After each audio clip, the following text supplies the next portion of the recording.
युधिष्ठिर, माता कुंती, द्रौपदी, अर्जुन, नकुल और सहदेव आदि एकादशी को दान व व्रत करते हैं और मुझसे एकादशी के दिन अन्न खाने को मना करते हैं। मैं उनसे कहता हूँ कि ये भाई, मैं भक्ति पूर्वक भगवान की पूजा कर सकता हूँ, परंतु मैं एकादशी के दिन भूखा नहीं रह सकता।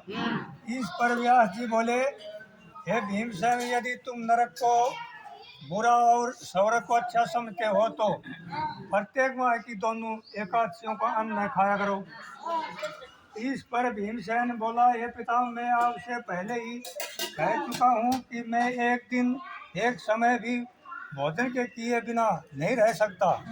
फिर मेरे लिए पूरे दिन का उपवास करना कठिन है। यदि मैं प्रयत्न करूँगा तो एक व्रत अवश्य कर सकता हूँ।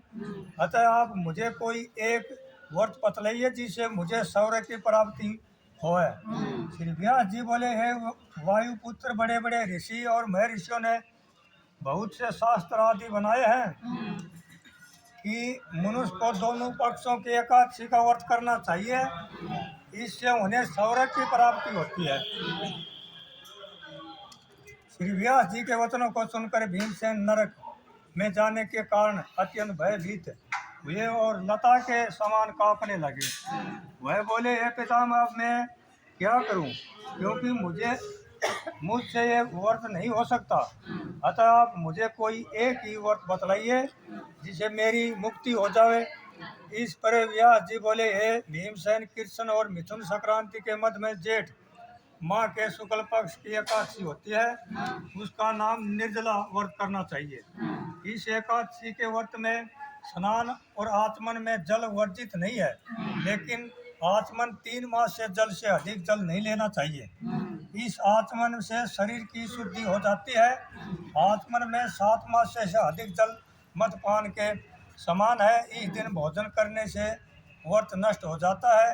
यदि सूर्योदय से सूर्यास्त तक मनुष्य जलपान न करे तो उसे 12 एकादशी के फल की प्राप्ति होती है। द्वादशी के दिन सूर्योदय से पहले ही उठना चाहिए और स्नान करके ब्राह्मण को यथा योगदान देना चाहिए।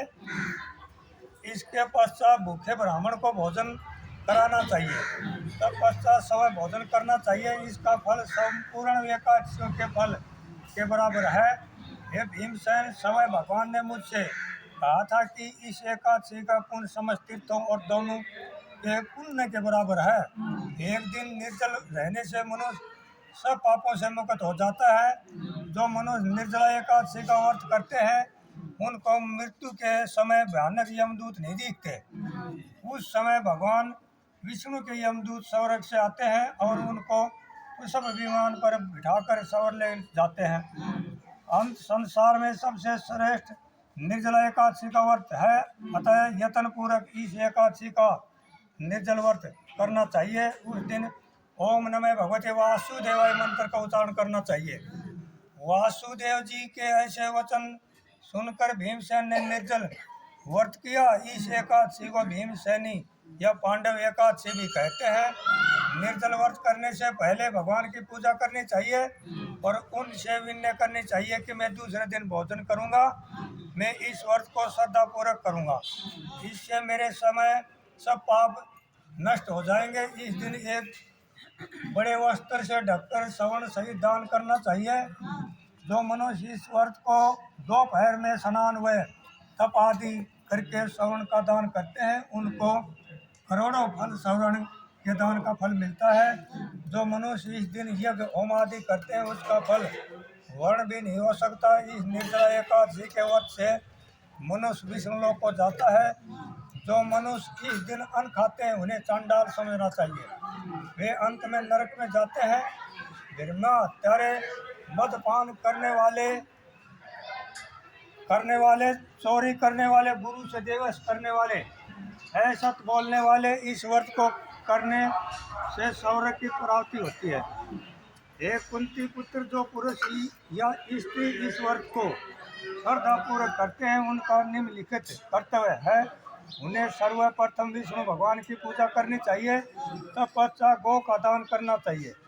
उस दिन ब्राह्मणों को दक्षिणा मिठान आदि से देना चाहिए। निर्जला के दिन अन्न, वस्त्र, छत्र, उपना आदि का दान करना चाहिए। जो मनुष्य इस कथा को प्रेम पूर्वक सुनते हुए पढ़ते हैं उनको स्वर्ग की प्राप्ति होती है। बोलो कृष्ण भगवान की जय। बोलो कैलाश माता की जय।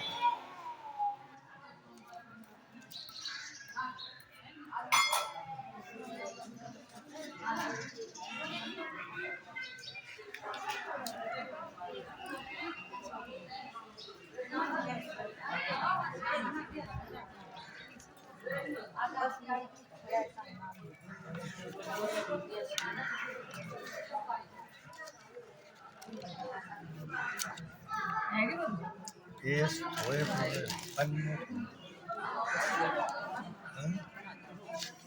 पन्नू ठाकुर गैर का नाम था। पूरा दम ले थे इधर छोटे छोटे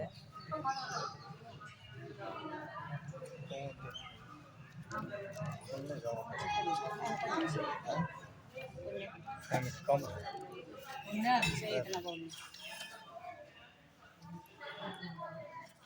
बड़ा बड़ा नाम